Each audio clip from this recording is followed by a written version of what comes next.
Bom dia, meus queridos irmãos. Dessa vez estamos aqui para a nossa lição 6 da revista Tome Conta de Si Mesmo. É uma revista de adolescentes, mas que serve também para jovens, adultos ou até mesmo crianças, dependendo. Então, antes de começar o vídeo, pause, ore a Deus, peça a Ele discernimento para poder entender as coisas que serão passadas aqui. Agora que você já fez isso, vamos começar. A lição hoje é a lição 6, como eu disse, o jantar das consequências. A base bíblica se encontra em Gálatas 6:7.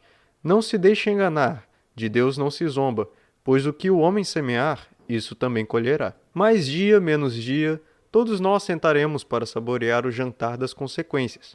Esse é o encontro ao qual cada um de nós vai comparecer, sem exceção. As consequências de nossos atos podem até demorar a aparecer, podem passar despercebidas, podem ser pequenas, mas tudo o que fazemos gera consequências, e querendo ou não, vamos ter que lidar com elas.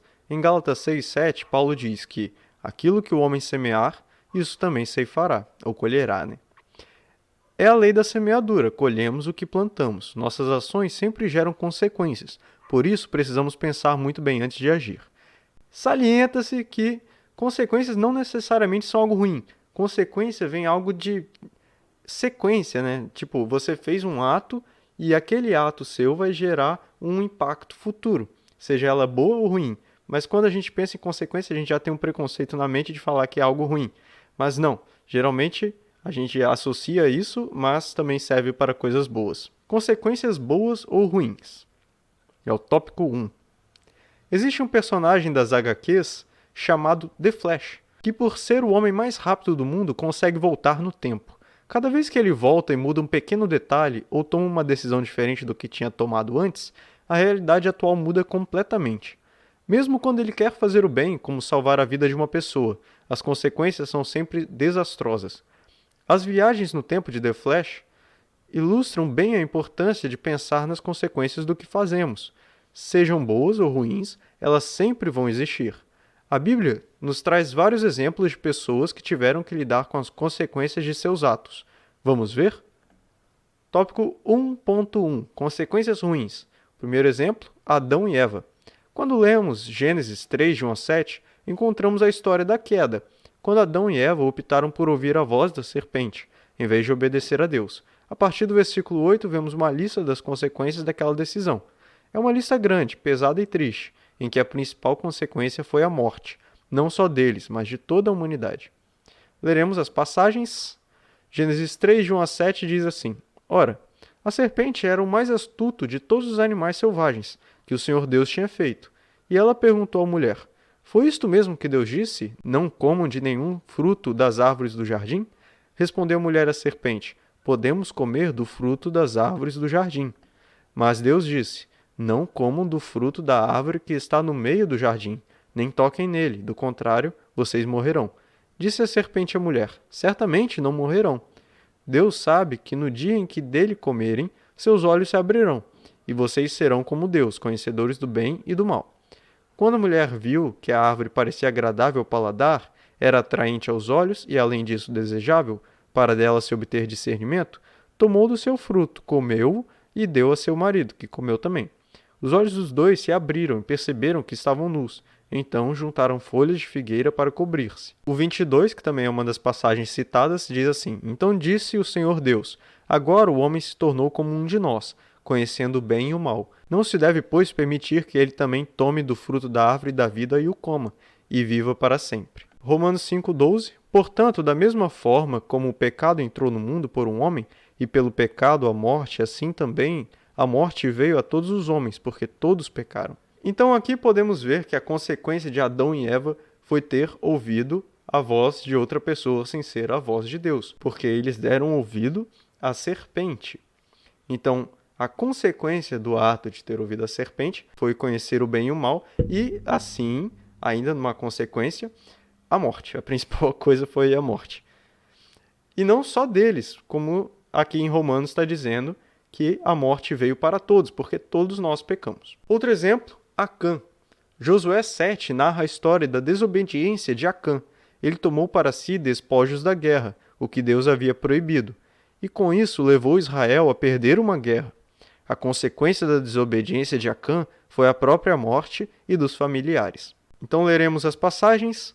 Acã respondeu: é verdade que pequei contra o Senhor, contra o Deus de Israel. O que fiz foi o seguinte: quando vi entre os despojos uma bela capa feita na Babilônia, 2,4 kg de prata e uma barra de ouro de 600 gramas, eu os cobicei e me apossei deles.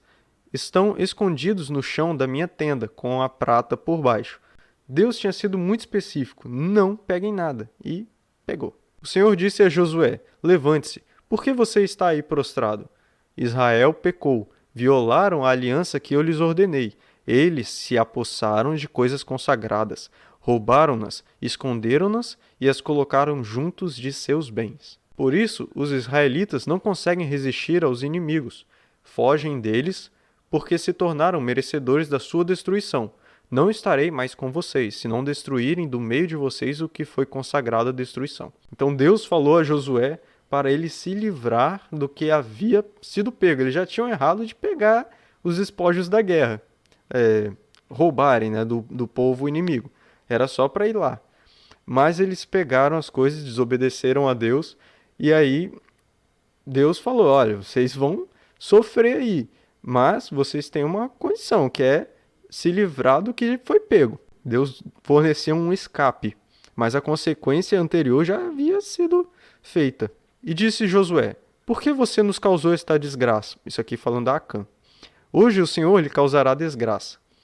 E todo Israel o apedrejou, e depois apedrejou também os seus, e os queimou no fogo. Sobre Acã ergueram um grande monte de pedras, que existe até hoje. Então o Senhor se afastou do fogo da sua ira. Por isso foi dado àquele lugar o nome de Vale de Acor, nome que permanece até hoje. Outro exemplo, Davi. Em 2 Samuel 11:12, encontramos uma triste narrativa sobre o pecado e suas consequências. O rei Davi, por ter ficado em casa quando deveria estar na guerra, se deitou com Batseba. Esse adultério resultou em muita dor e sofrimento a todos os envolvidos. Urias morreu na guerra em consequência da ordem de Davi. O filho que foi gerado também acabou morrendo. Nesse tópico, se você tiver a revista aí, você vai ver que uma das passagens está errada, porque está colocando primeiro Samuel.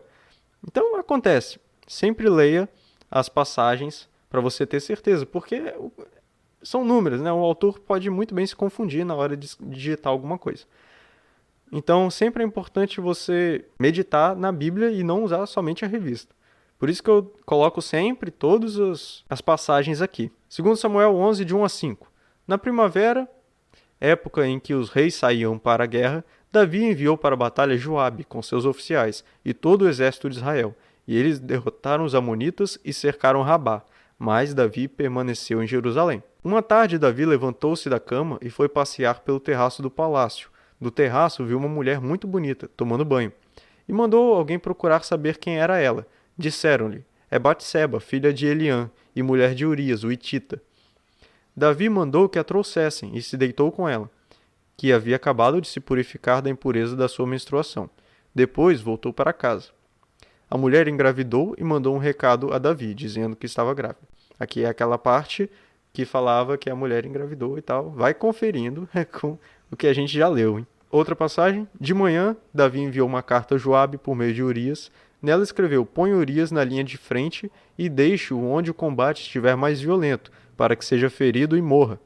Porque como a mulher de Urias estava grávida, Batseba, Davi queria matá-lo para que ele não descobrisse que ela estava grávida, né? Como Joabe tinha cercado a cidade, colocou Urias no lugar onde sabia que os inimigos eram mais fortes.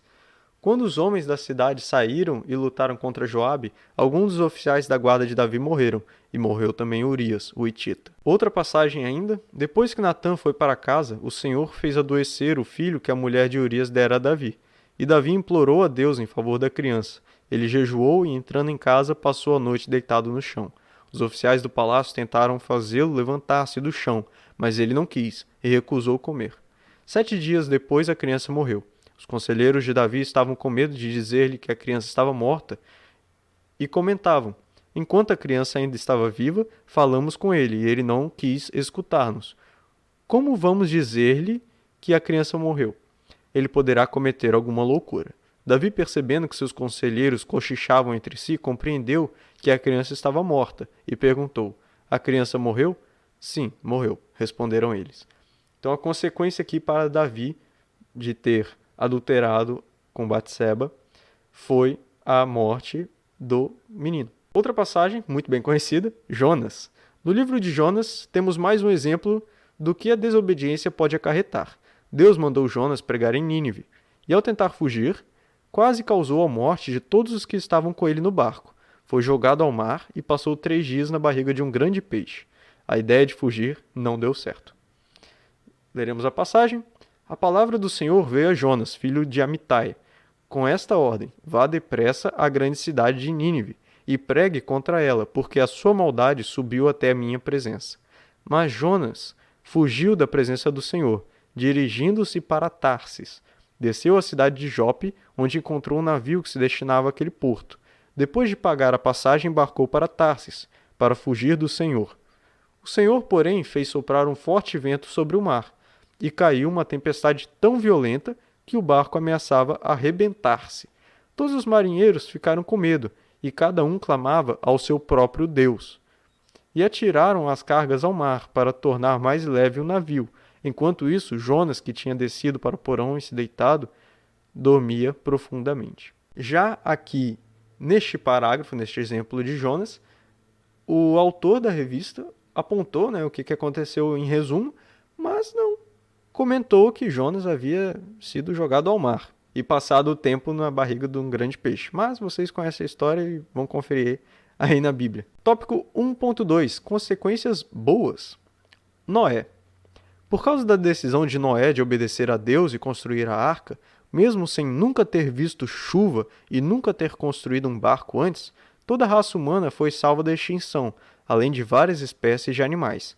Se ele tivesse desobedecido, Deus escolheria outra pessoa, mas sua obediência fez com que ele e sua família fossem salvos do dilúvio e pudessem recomeçar a povoar a terra. Imagina você na situação de Noé, você que nunca viu chuva. Imagina você no meio de um deserto que nunca choveu na vida. Você teria coragem de construir um barco gigante, porque tinha que caber todos os animais. Então não era um barquinho, não era uma canoa ali para atravessar o manguezal.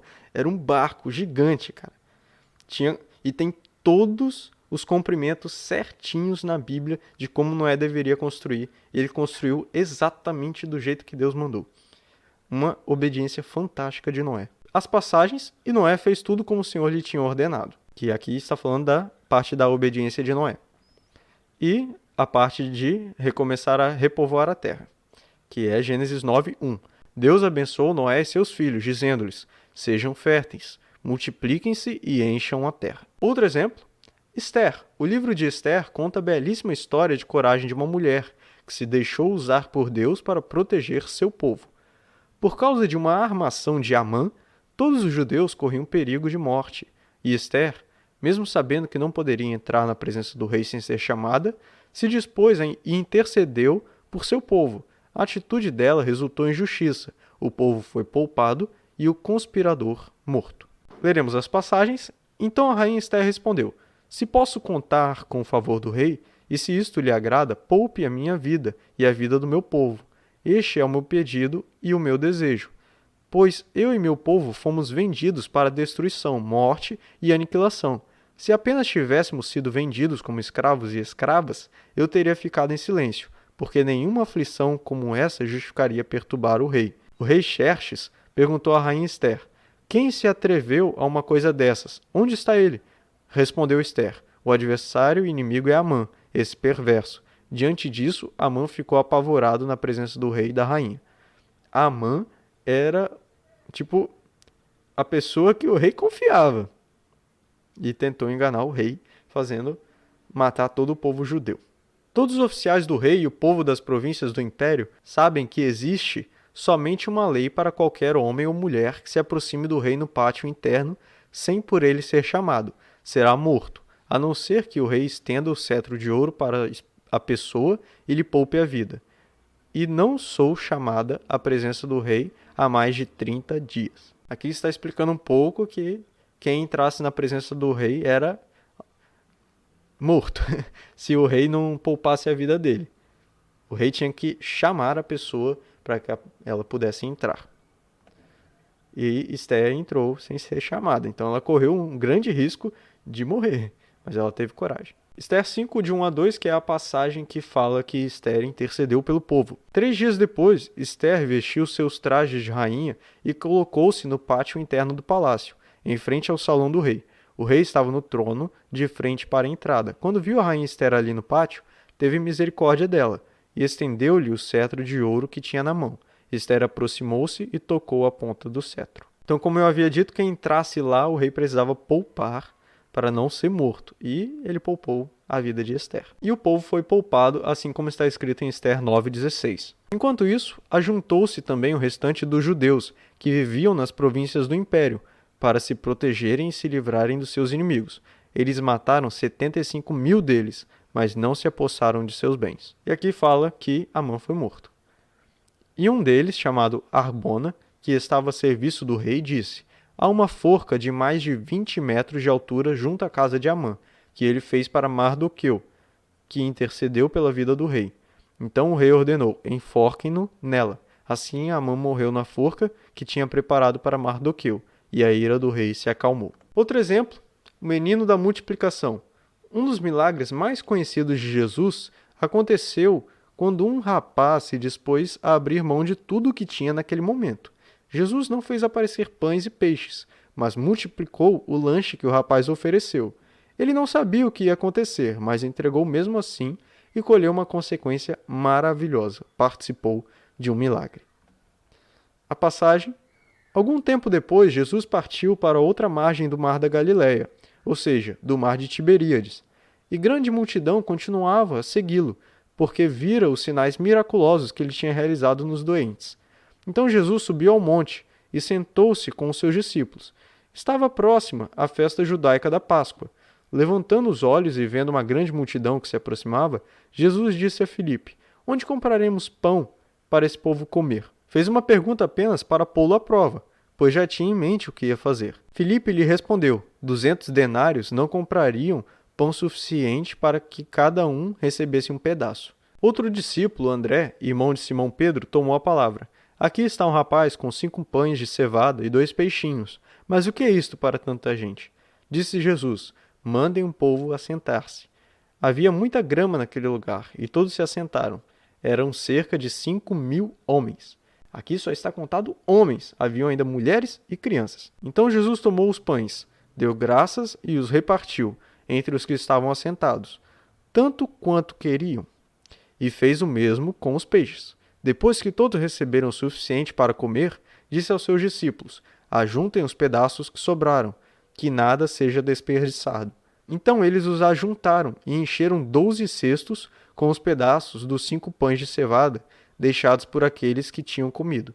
Depois de ver o sinal miraculoso que Jesus tinha realizado, o povo começou a dizer: sem dúvida, este é o profeta que devia vir ao mundo. Sabendo Jesus que pretendiam proclamá-lo rei à força, retirou-se novamente sozinho para o monte. Jesus sabia que o reino dele é o reino dos céus, e não adiantava virar um rei aqui na terra, um rei de nada, porque a gente é pó, tudo aqui será destruído. Então Jesus não quis ser proclamado rei, e por isso foi para o monte sozinho. Outro exemplo, Tiago, o discípulo. Em Atos 12, é mencionada a morte do discípulo Tiago, ao fio da espada, por ordem de Herodes. Aos olhos humanos pode parecer uma consequência bem ruim, afinal ele morreu por não negar a Cristo. Mas diante de Deus, essa atitude foi muito honrada. Tiago foi fiel até a morte e recebeu a coroa da vida. Essa é a passagem que fala que Tiago foi morto ao fio da espada. Nessa ocasião, o rei Herodes prendeu alguns que pertenciam à igreja, com a intenção de maltratá-los, e mandou matar à espada Tiago, irmão de João. E a outra passagem: não tenha medo do que você está prestes a sofrer. Saibam que o diabo lançará alguns de vocês na prisão para prová-los, e vocês sofrerão perseguição durante 10 dias. Seja fiel até a morte, e eu lhe darei a coroa da vida. Tópico 2. Contabilize as consequências. Depois de toda uma vida cheia de riquezas, mulheres e poder, Salomão foi contabilizar as consequências e chegou a uma triste conclusão. Vaidade de vaidades, diz o pregador. Vaidade de vaidades, tudo é vaidade. Atentei para todas as obras que se fazem debaixo do sol. e eis que tudo era vaidade e correr atrás do vento. Assim como ele, muitas vezes gastamos tempo com atitudes e comportamentos que só têm reflexo em nossa vida aqui na Terra, que é passageira, e acabamos nos sentindo como ele, correndo atrás do vento.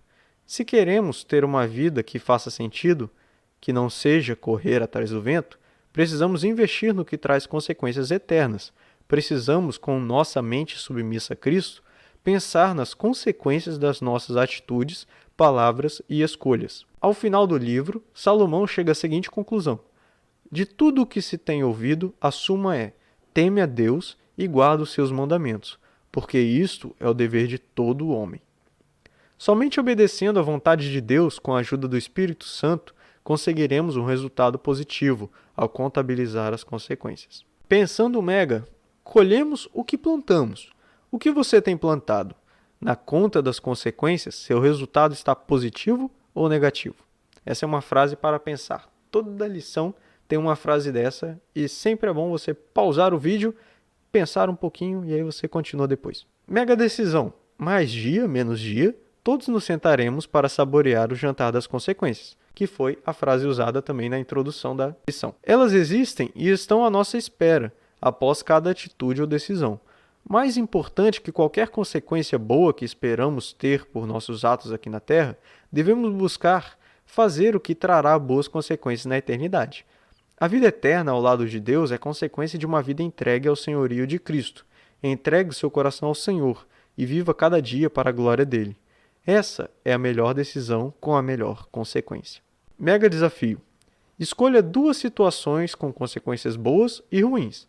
Durante esta semana, tente repetir de alguma forma o que você fez que trouxe boas consequências e observe se está no seu dia a dia tomando alguma atitude semelhante àquelas que geram consequências ruins. Peça ajuda ao Senhor para abandoná-las. Torne esse exercício um hábito diário na sua vida. E essa foi a lição, eu espero que você tenha entendido. Qualquer dúvida você pode enviar aqui embaixo nos comentários ou também nos grupos de WhatsApp. Com certeza alguém parará um tempo para responder você da melhor forma possível. Lembrando que às 19 horas temos a nossa transmissão e você é o nosso convidado. Um forte abraço e até mais!